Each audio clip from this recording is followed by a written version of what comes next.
Saturday, January the 26th, 2013. After yesterday's freezing rain and sleet, ice on the roads and everything, and I didn't get out, I kind of got a bad case of cabin fever. So I decided today to come out and play in one of the local creeks and just basically get out of the house. So I chose one that I always find pretty good gold, and it's not that far a walk, about a third of a mile, maybe less. You can actually hear the creek running from here. I haven't been here in about a month, so had some pretty significant flooding happen here within the last week and a half. It'll be interesting to see what kind of stuff's been moved around down in there. So I usually have a little bit of company down here. Didn't bring anybody with me today, but I did suspect that one of the usuals would be here, and I was correct. So it's a pretty easy hike down. It's a little steep at times, but it's short. I'm gonna get packed up and headed down there and see what kind of color I can find. See if we got any new pay streaks that have developed in there after the flooding. I suspect the water level in here probably was up 5 or 6 feet, maybe even more from what it normally is. I just wasn't able to get in here and check it out. Should be able to see some high water marks when I get down there, so we'll take a look at that and just generally see what's been rearranged down in there. So anyway, I'm gonna suit up and head down and catch up with you down at the bottom.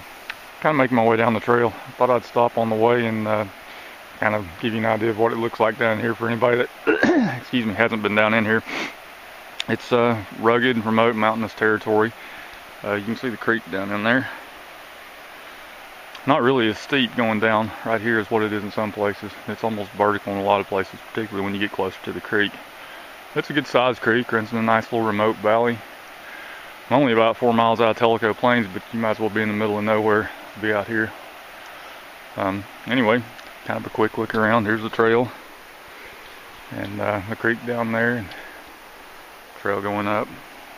It's not a bad walk. It takes me about 7 minutes to get down.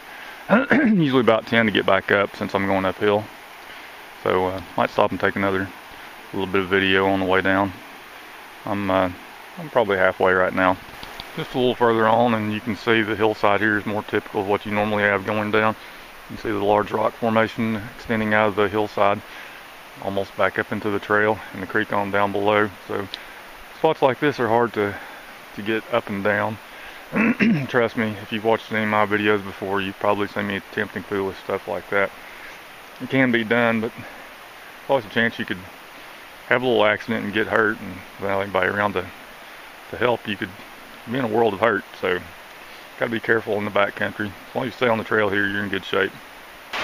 Made it down to the creek rather uneventfully, thank goodness, because eventually is going to mean something went wrong. But you can kind of see why I like this location, and you've seen it in video before. Nice rock bluff over there. This is a very high gradient stream. I can kind of see where the high water level was. It wasn't quite as high as what I thought. Still, looks like the primary thing is it strips a lot of the fines out of here, because you see a lot of clean looking gravel down in there.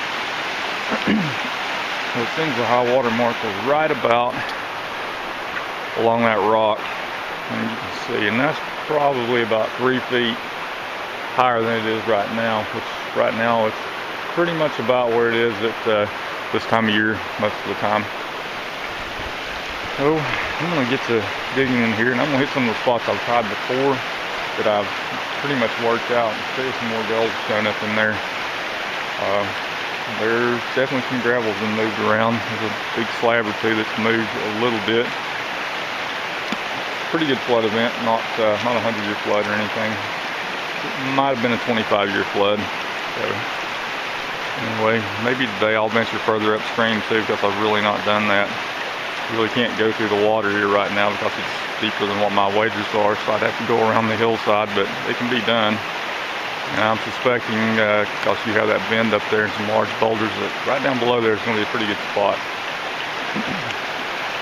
So I'm going to jump in here and see what I can find, and hopefully I'll find some good stuff. So far it's not much of a day gold-wise, but turned out to be a really nice day weather-wise. It's in the low 40s, maybe even mid-40s now. Sun's out, partly cloudy, quite a bit of sun. You kind of see a little water across the way from Dark Ridge Branch coming in right through this little valley. Lots of little waterfalls and cascades up through there.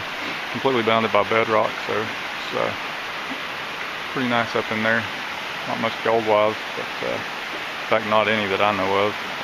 Nobody's Southpaw Creek found any up in there. So you can see we're working away.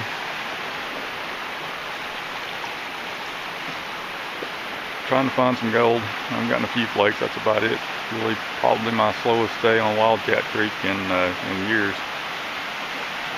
All the gravel that's washed around in there has kind of changed the hiding places somewhat, where the gold used to be concentrated, but I'll find another one. Probably some new ones in here. So I'm gonna get back to enjoying the day of digging and playing around in the water and see if I can get some gold to take home too. It's been a little bit of a slow day for gold. I finally did find a little pocket that had a piece that's almost picture size in it, and started running out of time, so I thought I'd come down and do a little scouting around, see what else I can find. A little bit downstream from where we were before, and so we picked up the rock bluff again. There's some openings up in there, not sure if it's actual adits or just natural type openings. I haven't gotten up in there to check it out. It's pretty boulder bound down in here. There's lots of large boulders, and you can see there's lots of large pieces of quartz in this, what appears to be a nice dropout zone. Unfortunately, we're only allowed to work in the water, so this is off limits, but all the rocks that size and all that gravel in there, I'd say there's probably a pretty decent paste group in there.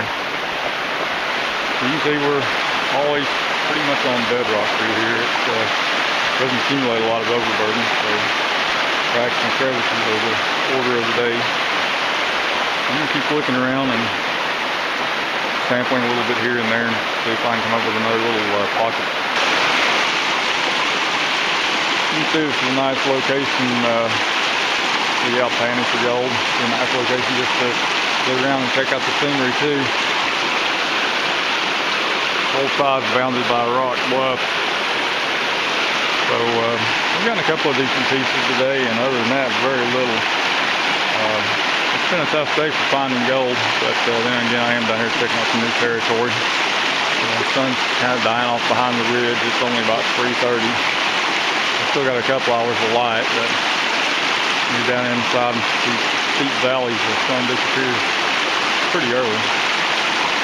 So I'm going to keep on working, and hopefully I'll find me a little pocket. I'm starting to see some boreholes in the bedrock, and one of them did produce a nice little piece. It wasn't quite a picture, but it was not far off. So I'm going to check out some of this bedrock up here that's kind of running across the creek and see what happens. And he's still down there rooting under rock. All in all, it's a nice day. It's a little on the cool side, especially since I took a swim a little while ago and I got about water up above my ankles in my boots, so it's a little bit cold, but that's not too bad. I'll survive. So far, it's been a tough day for gold. Other than a couple of fairly good pieces, I've gotten very little, really. Standing here in Wildcat Creek looking up at Dark Ridge Branch. There's a small branch just cascading through there. It's really boulder bound up in there. It's pretty hard to get some material, even if I was going to go up in there and sample, but just more of the sights and sounds of the area. So, I sucked out a hole that wouldn't really, you're talking.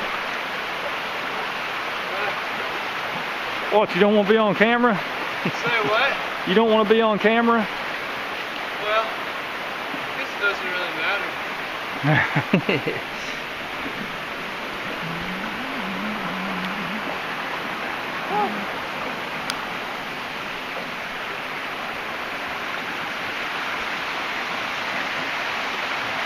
So anyway, just finishing up here. I'm going to try to get a little bit more color before I have to head back up the mountainside. Turned out to be a pretty decent day, all except for the gold. Nothing like the sights and sounds of the creek.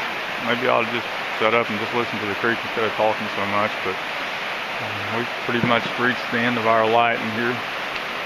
never really got on anything great. It does happen sometimes, but usually this is fairly consistent. It seems like the flood has either pushed some of the gold out or just dropped it down deeper. It's kind of hard to tell, but a lot of the places where I was able to at least get a little color to each pan, there's nothing now. So I guess that's about it for today. There is a nice spot to set up a camp, fix the tent, make a campfire, cook a steak or two. Now I'm starting to make myself hungry, so I better be quiet.